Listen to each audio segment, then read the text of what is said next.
Bonjour et bienvenue dans cette vidéo. Alors on continue cette suite de vidéos sur l'obturateur électronique. Je vous ai expliqué les avantages et les inconvénients. Dans les inconvénients, le principal c'est la déformation de l'image que vous obtenez aussi bien en photo qu'en vidéo, phénomène qu'on appelle le rolling shutter. Et la conclusion de cette vidéo c'est finalement, il faut bien choisir son appareil photo si c'est un paramètre important pour vous. Et je me suis lancé un peu en quête de mesurer le rolling shutter et de faire plein d'expérimentations pour moi-même finalement mieux apprendre comment travaillent ces caméras et comment le rolling shutter va évoluer en fonction des paramètres, qu'est-ce qui influence pas, et c'est ce qu'on va voir justement dans cette vidéo. Donc j'ai réuni quasiment tous les appareils photo, enfin quasiment tous, une partie des appareils photo les plus célèbres qui font le marché de la photo, et je me suis mis en tête d'essayer de mesurer précisément le rolling shutter. Alors comment mesurer le rolling shutter précisément? Moi j'ai opté pour une méthode qui passe par une LED que j'ai réussi à trouver qui scintille à un peu plus de 300 fois par seconde, c'est-à-dire que 300 fois par seconde, elle s'allume et elle s'éteint. Et ça va avoir pour conséquence, puisque l'obturateur électronique lit ligne par ligne, de créer des bandes blanches et des bandes noires. Et l'idée, c'est clairement, l'obturateur qui est le plus rapide va avoir moins de bandes que l'obturateur qui est le plus lent. Et donc, on va avoir moins de déformation. C'est vraiment pas plus compliqué que ça. Je vous montre à quoi ça ressemble. Typiquement, j'ai fait des tests en photo et j'ai fait des tests en vidéo. Je vais vous donner les résultats, hein. On va pas mesurer ensemble, mais typiquement, ça, c'est la prise de vue d'une photo prise avec un A7 III. On voit très nettement le nombre de bandes. Et pour aller tout de suite sur un A9, ça, c'est une photo prise avec un A9. La seule différence entre le nombre de bandes, c'est que le A9 va être beaucoup plus rapide à lire le capteur que l'A7 III. Et donc, vous allez avoir beaucoup moins de déformation. Et donc, ça fait qu'un Sony A9, si vous utilisez l'obturateur électronique pour faire des photos de sport ou d'animalier, vous allez avoir quasiment pas de déformation, là où vous allez avoir beaucoup de déformation sur un A7 III. Et c'est visible en termes de nombre de bandes. Et après, évidemment, il y a un petit calcul qui permet de passer du nombre de bandes à la vitesse un peu de scan de votre capteur. Et l'idée pour moi de cette vidéo-là était un peu de faire un classement des rolling shutters. Alors j'ai pris l'A7 III, l'A7R4, l'A7S3, l'A9, l'Olympus M1 Mark III, le R5, le R6, le Panasonic S5, le XS10, le XT2, le XT4 et le Nikon Z6 II. Je leur ai fait faire à tous ces appareils photo-là une photo. Donc une photo sur laquelle j'ai le rolling shutter en photo. Et ensuite, j'ai testé les différents modes vidéo. Typiquement, vous voyez, sur l'A7S III, j'ai testé le 4K 25 fps, j'ai testé le 4K 25 fps haut de gamme, bas de gamme, puisqu'on a toujours des variations. Des fois, c'est 8 bits, 10 bits, des fois, c'est le bitrate qui change, des fois, c'est le codec, le 4.2.0, 4.2.2, bref, j'ai essayé de faire pas mal de tests à ce niveau-là. On a le 4K 50 fps et le 4K 100 fps. En fait, ce que je voulais voir, c'est à quel point vous avez la main quelque part pour choisir parfois d'avoir plus ou moins de rolling shutter ou non. Qu'est-ce qui fait varier le rolling shutter? Et c'est aussi l'enseignement que je veux que vous retiriez de cette vidéo.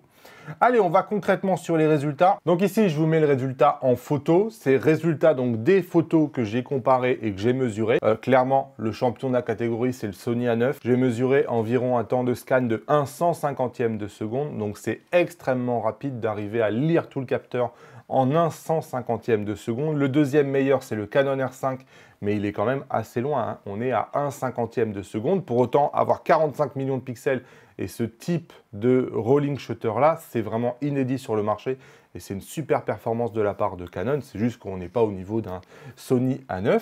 On a le Canon R6 qui en photo s'en tire très bien. On est juste un tout petit peu chouïa moins bon que le Canon R5, mais c'est vraiment honorable. Le Panasonic S5 s'en tire bien aussi en photo.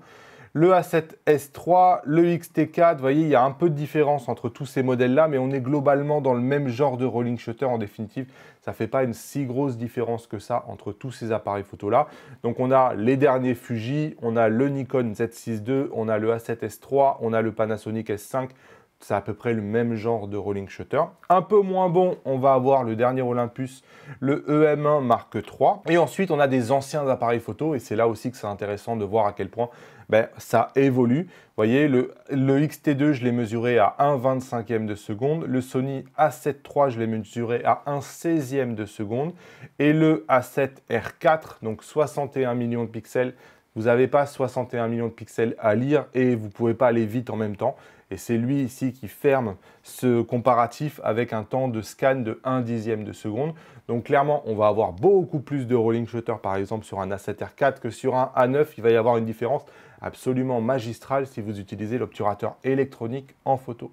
Ce qui est important ici, je parle en photo parce que ce que je veux que vous compreniez et ce que vous retiriez de cette vidéo, c'est que le rolling shutter évolue en fonction du mode dans lequel vous utilisez votre appareil photo. Il ne s'agit pas de dire cet appareil photo a un rolling shutter de X sur 100 parce que ce n'est pas le cas. Est-ce que vous parlez en photo? Est-ce que vous parlez en vidéo? Et si vous parlez en vidéo, vous allez vous apercevoir que il va falloir préciser le mode. Est-ce que vous parlez en 4K 25 fps, en 4K 50 fps, en 4K 25 fps basse qualité, en 4K 25 fps haute qualité? Tous ces paramètres-là vont faire varier votre rolling shutter. De même, si vous voulez avoir un meilleur rolling shutter, passez en 1080p. Vous allez avoir un rolling shutter quasiment 2 fois moins important que si vous restez en 4K. Donc il faut avoir ça en tête. Le rolling shutter varie en fonction du mode dans lequel vous allez utiliser votre appareil. Alors ici, je vous montre le rolling shutter mesuré en 4K 25 fps. Attention, c'est très difficile de comparer. Des fois, j'ai l'impression de comparer des choux et des carottes parce que ces appareils photo-là ont des options qui ne sont pas forcément équivalentes. Typiquement, le Canon R5, il a 2 4K. Est-ce que je mesure le 25 fps avec la 4K standard ou avec la 4K qui est très haut de gamme? C'est toujours un peu difficile. C'est pareil, le A7S III, il en a plein de 4K 25 fps. Donc ici, pour essayer de les mettre un peu sur la même ligne, je suis resté dans de la 4K standard en 8 bits pour voir un peu, pour avoir quelque chose qui était grosso modo équivalent avec tous ces appareils photo là. Le champion incontesté sur le A7S III. Moi, je l'ai mesuré à 1/105e, donc c'est très rapide. Comme vous pouvez voir, c'est largement ce qu'il y a de mieux presque. Le Canon R5 est vraiment pas en reste, hein. Il est juste derrière le A7S III. Il s'en sort aussi très très bien, décidément. C'est un bel appareil. Le M1 Mark III de chez Olympus, donc du micro 4/3, c'est logique. C'est plus facile de scanner du micro 4/3 que du full frame, est à 1/60e. Et ensuite, on a un train qui, de manière générale, un peu comme en photo. On a le Panasonic S5, le Fujifilm X-T4, le dernier XS10 ou le Nikon Z6 II. On est sur un temps de scan de 1/40e, 1/45e. Et ensuite, on a des choses qui sont d'un peu plus vieux. Donc le XT2 à 1/35e en termes de mesure. On a le Canon R6 qui, lui, clairement, est un appareil photo qui est cher, qui est un appareil photo qui est récent. Et on me disait, depuis que je l'ai testé, hein, que le rolling shutter du Canon R6 était mauvais. Et à chaque fois, je disais, c'est pas le cas. Bon, le fait est que quand on le mesure précisément ici, on s'en rend bien compte. 1/30e de seconde, c'est clairement un rolling shutter qui est important et qui le met assez loin, hein, donc au moins un stop par rapport, enfin presque un stop par rapport aux autres. Donc ça commence à faire une différence significative. Attention, hein, il ne faudrait pas avoir 1/30e et 1/45e par exemple comme le Panasonic S5, ça se voit très nettement sur les déformations. C'est une différence qui est significative. On a le A7R4, 61 millions de pixels, et le A7 III qui est ici le moins bon. Moi je l'ai mesuré à peu près à 1/20e. Donc là aussi, le A7 III était connu pour avoir du rolling shutter. Et pour les appareils photo qui en disposent, ils ont de la 4K 25 fps haut de gamme, donc entre guillemets, souvent c'est du 10 bits. Et j'ai voulu voir qu'est-ce que ça a changé. Le champion incontestable, ça reste le A7S III. Et même ici, sur cette photo-là, je l'ai mesuré même encore un peu plus rapide que ce que j'avais trouvé sur le bas de gamme. Donc on est à 1/115e de seconde et clairement, on est à un stop, hein. Donc par rapport au R5 que j'ai mesuré à 1/60e de seconde. Le XT4 en 10 bits à 1/45, le 1/40e pour le S5 et 1/30e pour le R6. Donc là, on voit des grosses différences, hein. Vraiment, c'est énorme. Entre le 1/30e du Canon R6 et 1/115e du A7S III, il y a un monde en termes de la façon dont vous allez voir les images se déformer. Enfin, j'ai voulu voir en termes de 4K 50 fps pour ceux qui peuvent faire ça, un peu comment ça évolue. On reste constant sur le A7S III. Il est bluffant sur le A7S III parce que le rolling shutter, en définitive, quel que soit le paramètre que vous allez mettre, vous n'avez pas de surprise en fait. Il reste constant. Le Canon R5 est à 1/80e, donc on se rend compte, hein, que pour faire de la 50 fps, probablement que le Canon R5 fait du subsampling, c'est-à-dire que au lieu de lire un pixel, il va lire un pixel sur deux. C'est pas comme ça, évidemment, je sais qu'il marche pas comme ça, mais disons qu'il va combiner des pixels. On est à 1/80e, 1/60e sur le S5, 1/50e sur le R6 et 1/50e sur le XT4. Donc on voit un peu la manière dont vous avez du rolling shutter plus ou moins. Et je vous rappelle, hein, entre 1/50e et 1/60e, la différence elle est visible en termes de rolling shutter. Entre 1/50e et 1/80e, la différence elle est significative. On pourrait croire, vu que ces chiffres sont proches, qu'il y a très peu de différence, mais ça fait vraiment des grosses différences au final. Et pour vous en faire prendre conscience, j'ai filmé une séquence ou deux pour vous montrer qu'est-ce que ça change, cette histoire de rolling shutter entre le rendu du meilleur et par exemple le rendu du moins bon. Et vous allez voir que ça fait quand même des différences. Dans cette première séquence Canon R5 contre Canon R6, 1/60e pour le Canon R5, 1/30e pour le Canon R6. On a donc un stop de différence. La guitare bouge pas trop vite et comme vous voyez, il y a une vraie déformation de la guitare sur le R6 alors qu'il n'y en a pas sur le R5. Autre test pour vous faire prendre conscience d'autre chose. Ici, j'ai mis 5 appareils qui regardent les voitures passer. Et j'ai fait exprès que les voitures soient pas trop grosses dans le cadre. Comme vous pouvez voir ici, elles occupent un cadrage normal, mais ça reste assez petit dans le cadre en définitive.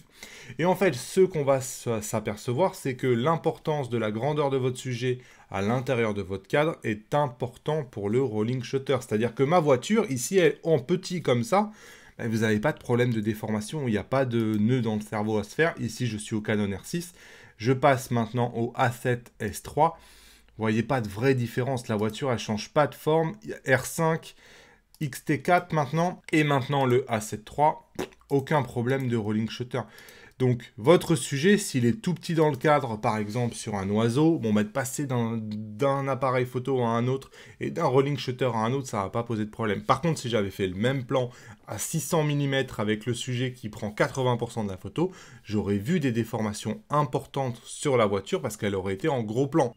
Allez, dernier test, cette fois-ci, je filme depuis un véhicule en mouvement. Alors, on peut voir la stabilisation, entre la stabilisation Canon au centre et la stabilisation Sony sur les côtés, même si c'est pas le but ici. Mais en fait, c'est surtout les déformations qu'on va regarder et les différences qu'on va avoir entre les 4 appareils ici que j'ai choisis. On va faire un arrêt sur image et on s'aperçoit que bon, le Canon R5 et le A7S III sont parfaits. Ici, même le Canon R5 est un peu mieux, je ne sais pas pourquoi. C'était pas exactement ce que j'avais mesuré, mais enfin, tout ça pour dire que les déformations sont absolument minimales. Tandis que vous pouvez voir des déformations vraiment importantes sur le A7 III et sur le Canon R6, qui clairement, le Canon R6 ici est le pire.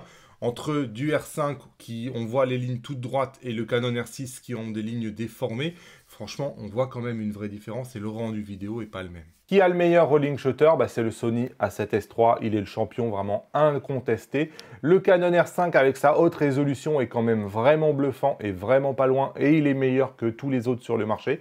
Donc pour moi, c'est vraiment les deux appareils photo que j'ai envie de retenir pour avoir le moins de déformations possible, le A7S III et le Canon R5. Les autres appareils photo, on peut voir qu'ils sont à peu près dans la même catégorie et ont à peu près le même type de déformation. Il n'y a pas vraiment de différence significative à choisir plutôt l'un que plutôt l'autre au niveau en tout cas du rolling shutter. On a vraiment aujourd'hui un moyen de gamme quelque part, une performance moyenne sur le marché qui est aux environs des 1,40, 1,45e de seconde. On a les anciennes générations, on s'aperçoit qu'elles sont plutôt à 1/10e, à 1/20e et on a les champions 1/80e, 1/100e de seconde. Et voilà, au fur et à mesure que les générations d'hybrides vont se succéder, le rolling shutter va être de plus en plus minime jusqu'à ce qu'on arrive un jour au global shutter qui va lire toutes les lignes en même temps. Mais ça, c'est pour une autre vidéo. Merci d'avoir regardé cette vidéo. Comme d'habitude, lâchez-moi les pouces levés vers le haut. Dites-moi en commentaire, est-ce que vous vous attendiez à ces résultats? Est-ce que certaines choses vous paraissent bizarres ou non? Dites-moi tout ça en commentaire. N'oubliez pas de vous abonner avec le bouton s'abonner qui est juste en bas de la vidéo. Et moi, je vous dis à bientôt dans une nouvelle vidéo. Salut!